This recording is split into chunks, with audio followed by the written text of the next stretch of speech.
Well, it's July 1st and Mary's going down there to the restroom, and here's our cruise boat, the Goodtime 1, and we're going to be going over to Kelly's Island today and then go over to South Bass. Looks like it's going to be a real beautiful day. Look at the water out there. I think that that over there is part of Catawba. Well, it's Marblehead and Johnson Island out that way. And if you're pan around the parking lot here, you can see the marina, and then in the background you can see the roller coasters over at Cedar Point. In fact, you can see the Millennium right there.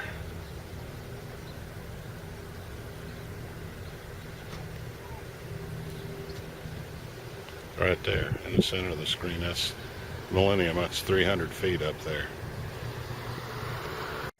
Well, we've boarded the Jet Express. Oh, Goodtime cruise. I was just watching Jet Express go out. There's Mary.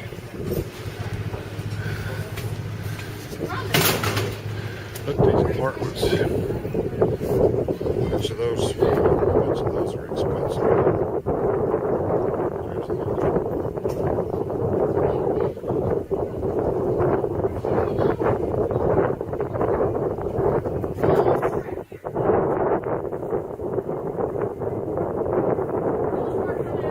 There you can see Cedar Point pretty good over here. Of course, once we get underway, you'll be able to see it real good.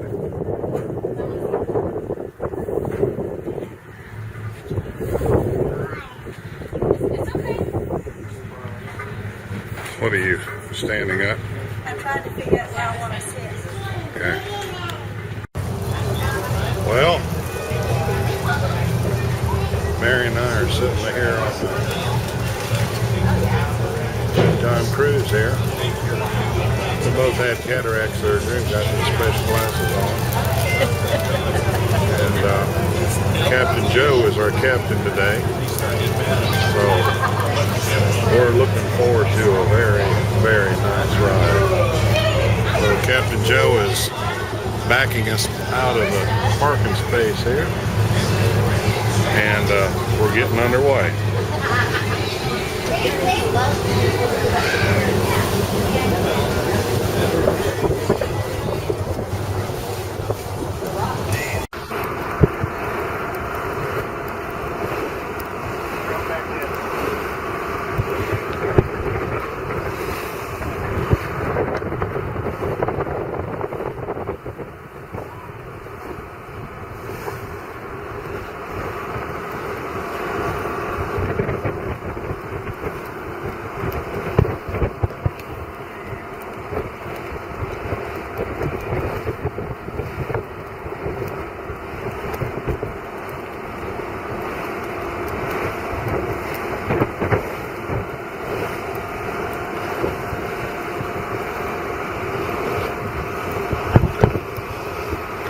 I'd take a picture of the MC here. Oh.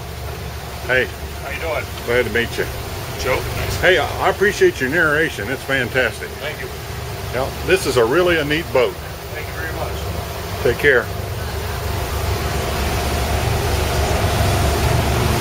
Sort of odd how that ice pushed this gully through here.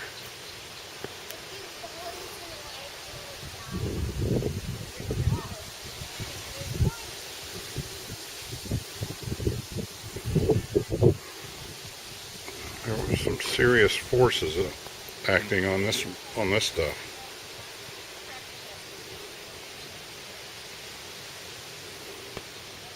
I decided to walk over here anyway. Got my curiosity. Oh, I see. It says 300 or 400 years ago, some prehistoric Indians rode on this rock.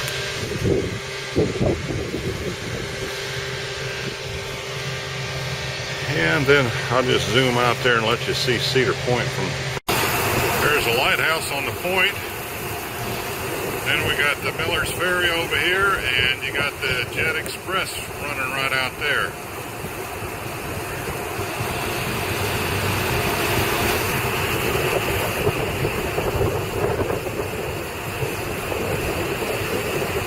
Over here on your right-hand side, you can see the South Bass Island Lighthouse. The lighthouse dome itself was actually originally located dead ahead of us on Green Island in the Green Island Light. That lighthouse structure actually caught fire in 1862. So the Green Island's Burns over the here. ground. The only thing they were able to salvage was actually the lighthouse dome itself. So they transferred that section and brought it over here to South Bass, where you built the structure here on South Bass Island and made the South Bass Island Light. Now the light itself has been replaced by what's called an electronic control beacon. That's the large tower you see to the right. And the lighthouse section itself is now owned by Ohio State University. Ohio State University actually has a little island located up on the north side of the South Bass Island. We'll see that here in a little bit. And they hold marine biological studies there. And this lighthouse is where they house a lot of teachers and professors for the campus.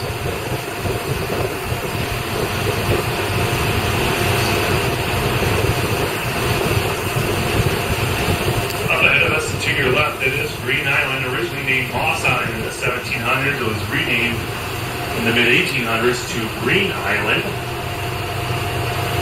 Interesting point about Green Island is that there was once a mineral that was found on that island that was so rare, it's only located in very few places. One is here in the Great Lakes and some of the islands, and they found it also in Germany. It's called, I always have a hard time saying it, strontium, I believe it's called. It is a crystal with a high phosphoric property.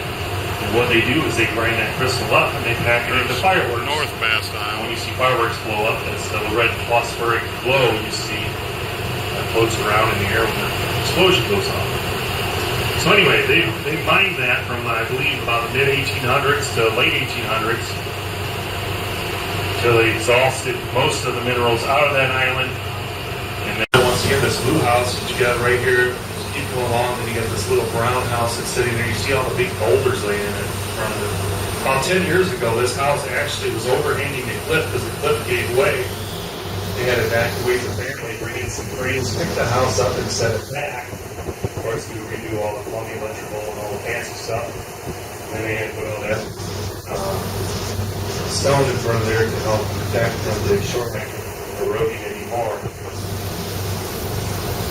Get your cameras ready here, folks. Your eyes are not deceiving you. You are seeing the actual bow section of a lake freighter poking out inside the tree line.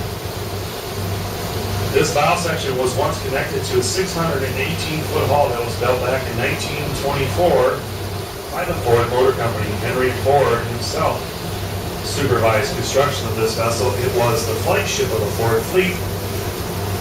The vessel was named after his grandson. The vessel's name was the Benson Ford. Now, this vessel traveled the lakes for many years on what's called iron ore pellets or tacking pellets from the Mesabi Ravine up on Lake Superior down to Zug Island in the Detroit River, where the Ford steel mill was located. She did that trade up to about 1985, when the Ford company sold her. A company out of Wisconsin bought the vessel with plans of modernizing it and putting it in the lake fleet. However, the modernization proved to be uneconomical, so they had to scrap the vessel out. Hey, now that looks good enough to eat. What is that? Pastrami. Pastrami, yeah. Look at these. I got me some perch tacos. Yeah. We're talking really nice. And Mary and I traded seats because I wanted to sit in the shade. She wanted in the sunshine. Let's go. Anyway, I'm gonna eat my food now.